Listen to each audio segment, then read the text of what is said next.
देखो initial and final temperature of water आपको दे रखा है, T initial and T final, ठीक है।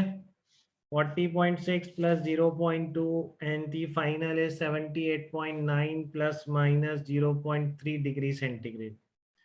और आपसे पूछ रहा है find out rise in the temperature with in proper error limits. तो आप कैसे रिपोर्ट करेंगे? पहले तो क्वांटिटी आपकी वाई ये है बेसिकली, कितनी है Y, T final minus T initial, तो निकाल लो ये। 78.9 माइनस 40.6 इज इक्वल टू 38.3। सही निकाला है सबने, ठीक है।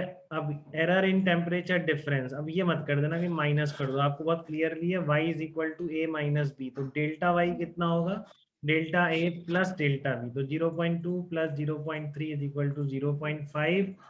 तो फाइनल रिपोर्टिंग होनी है आपकी दिस वैल्यू 38.3 प्लस माइनस 0.5, ठीक है। इसी तरह से आपको इस तरह के कई क्वेश्चन से लाइन से हैं हर मेंस के पेपर में, ठीक है। इस बार वाले में ज्यादा है, लास्ट अटेम्प्ट में अगस्त वाली में, और लास्ट में भी थे, खूब थे इस बार एरर के क्वेश्चन, और बहुत सिंपल डायरेक्ट एकदम। अभी करेंगे सारे, ठीक है।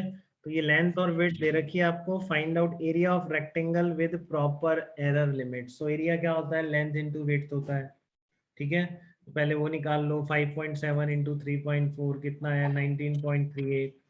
अगर आपको देखो अब ये सिग्निफिकेंट फिगर्स में मैंने बोला आपको थर्ड वो पढ़ना है, आपको 3 लेक्चर्स यूनिट डायमेंशंस के पढ़ने हैं, लेक्चर 1, लेक्चर 2, लेक्चर 3। अपने आप से प्लेलिस्ट में अभी लिंक भेज दूंगा, आप एरर खत्म होने के बाद उनको पढ़ लें, ठीक है ना। एरर को नोट डाउन करके वो लेक्चर्स आप पढ़ लें, यूनिट डायमेंशन वाले आते हैं, लगातार क्वेश्चन आए मीन कैसे करने हैं बहुत क्लियरली उसमें बता रखा है, बहुत ज्यादा सिंपल है।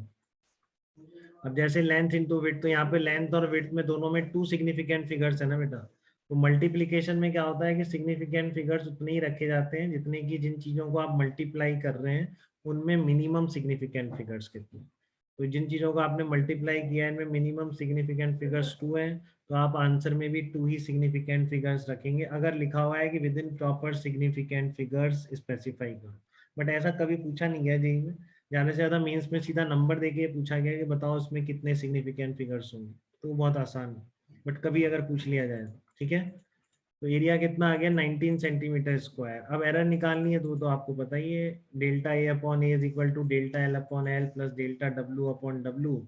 वैल्यू पुट कर दो, 1.48 आ जाएगी, तो आप क्या लिख दोगे, 19 प्लस माइनस 1.5 सेंटीमीटर। देखो इसको देने का कोई रूल नहीं है कि आप इसमें कितने सिग्निफिकेंट फिगर्स रखते हो, ठीक है ना। इसमें आप एक रीजनेबल रख सकते हो, जैसे इसमें ऐसा भी नहीं करोगे 19 प्लस माइनस 1.5283 इतना लंबा दे रहे हैं, वो भी गलत है। ज्यादा से ज्यादा इससे एक सिग्निफिकेंट या पॉइंट के बाद इसमें कुछ नहीं है तो इसमें पॉइंट के बाद एक डिजिट तक आप रिपोर्ट कर सकते हो। इसका कोई स्टैंडर्ड रूल नहीं है कि एरर में इतने ही सिग्निफिकेंट फिगर्स रखने हैं, ठीक है। वो अपनी समझदारी से लिख दिए जाते हैं बस। तो कितना आ गया आपका, डेल्टा ए आ गया 1.48, तो आपने राउंड ऑफ करके इसको रिपोर्ट किया 19 plus minus 1.5 centimetre square. Clear है आपको एरर कैसे निकालनी है इस तरह के क्वेश्चंस में, और फिर रिपोर्टिंग कैसे करनी है? किसी को डाउट तो नहीं है लेंथ इंटू विड्थ वाले में और इससे पहले वाले में? पहले वाला क्या था, टेम्परेचर डिफरेंस। चलिए, तो ये सबको याद ही हो गया हो, गलती नहीं करेंगे काफी। मतलब आसान और बहुत आने वाला चैप्टर पार्ट है एरर एनालिसिस।